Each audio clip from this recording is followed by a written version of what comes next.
tere, kallid sõbrad! Olen nüüd lõpuks oma pikalt Vietnami puhkuselt tagasi ja nagu alati reisidel käies mind väga huvitavad kohalikud taimerohud ja ka taimed. Ja seekord tahan teile teha ühe väikese sellise ülevaate Vietnamist müügil olevatest ja toodetavatest taimerohtudest, sellepärast et osad neist on ka väga tuttavad meile. Näiteks me ju teame kõik kuldtähe või Vietnami salvi ja väga paljud on kasutanud seda, tunnevad selle lõhna. Ja ma ostsin kaasa sellise hea koguse sealt saadavatest sellistest väga traditsioonilistest rohtudest ja uurisin nende koostist. Ja teen teile väikese ülevaate siis, mida need rohud sisaldavad, et te siis teaksite, et kui te kunagi lähete Vietnami või saate ka siit kuskilt kaubandusest või internetikaubandusest, siis te teate, mida need sisaldavad. Nii, ja hakkan siis otsast peale. Nii et kuulake hoolega. Ma kirjutasin endale koostise välja, sest need on ju seal karpide peal vietnami keeles ja tegin väikse tõlke ja vaatasin, sellepärast mul on siin väike spikker ka ees. Aga näitan teile siis järjest neid rohtusi. Kõigepealt siis väga tuntud on Vietnami sellised raviõlid või ka salvid. Ja esimene, mida ma tahan teile näidata, on siis selline Ten Tao roheline õli. Ja tegelikult nendel õlidel see põhikoostis on üsna sarnane, on mõned väikesed erinevused. Ja seda siis saab kasutada külmetuse korral, gripi korral, peavalu korral, päikesepiste korral, tuuletõmbuse korral, liigeste, haiguste, lihaste, probleemide, valude korral, putuka hammustuste korral ja jäsemete tuimuse korral, peale, need on kõik välispidised enamuses, mida ma teile näitan.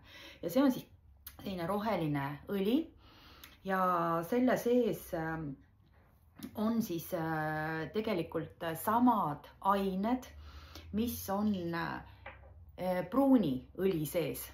Enam-vähem, see on selline pruun budaõli, nimetatakse seda. Ja tegelikult need koostised on üsna sarnased. Nii et ma loen teile ette, mida need sisaldavad. Neid on erinevate suurustega purkide sees, aga üldine koostis on siis sama. Need õlid tehakse tegelikult parafiiniõli baasil. Nad on kõik, ei ole mingisugused naturaalsed taimeõlid, vaid parafiiniõli baasil.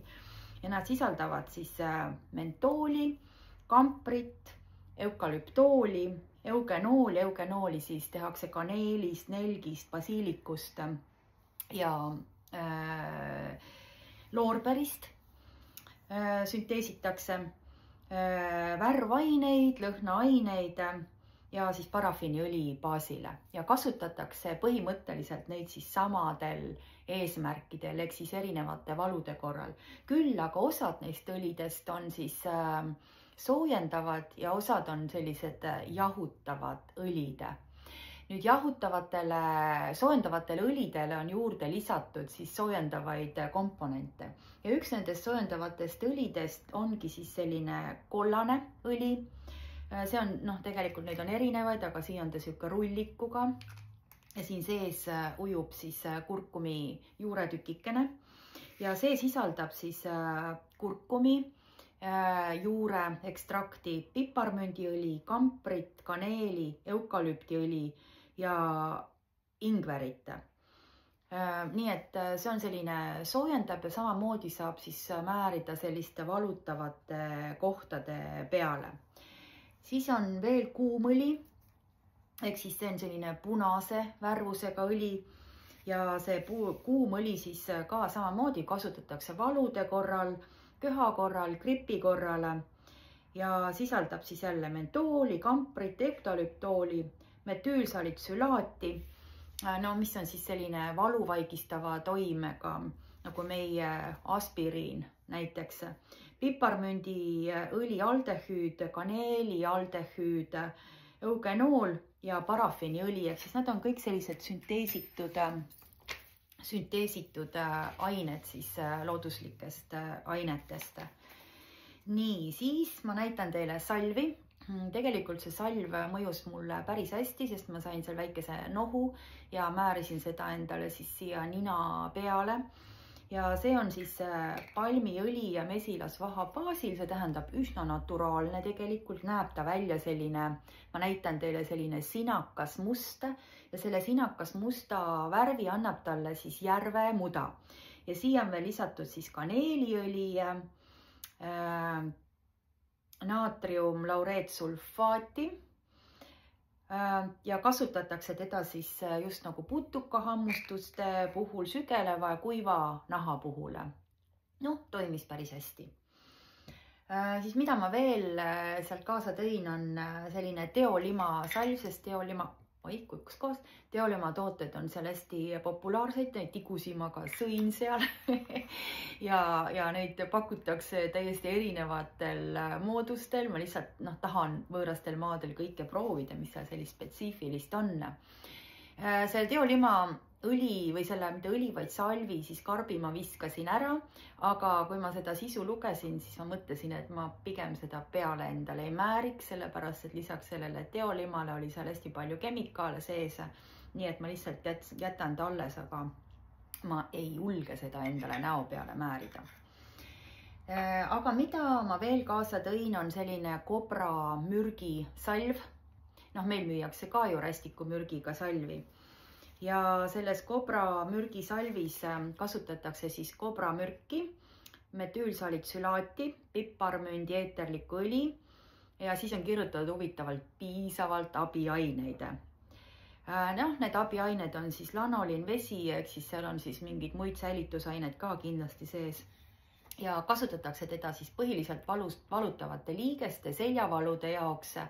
Ma seda veel ei ole proovinud, aga seda väga kiidetakse, nii et Vietnami turgudel seda saab osta.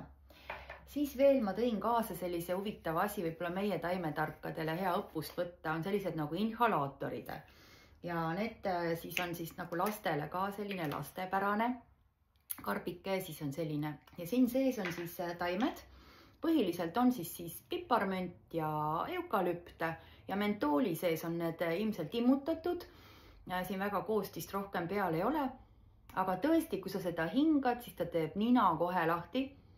Niimoodi hingad sisse ja kuna mul oli see nohu, siis ma väga hästi nagu kohe tšauh tegi nina lahti. Nii et tegelikult selline mentooliga nina lahtisti väga hea nende jubedate ninaspreide puhul, mida meil kasutada saab, mis on siis sellised jälle sünteetilise päritoluga. Aga selliseid, miks mitte, ka meie taimedest võib neid teha.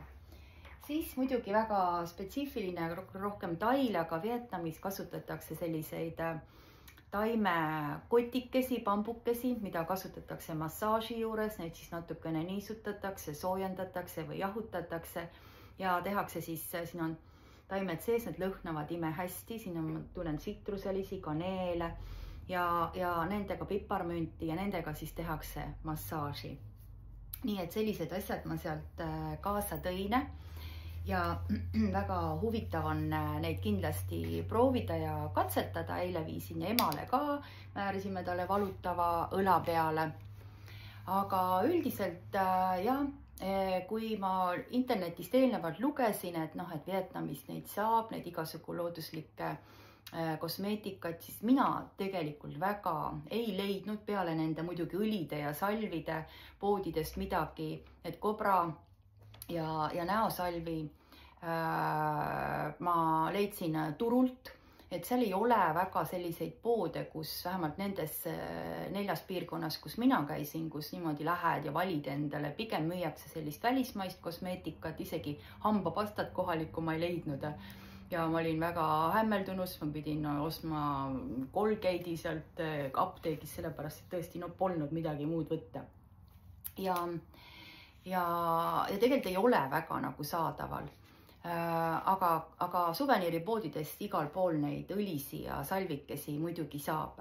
Nii et põhiliselt ongi seal siis kasutatud eukalüpti, mentooli, parafiiniõli baasil, mõned ka eranditega siin mesilasvaha baasile ja pandud siis sinna juurde lisandeid.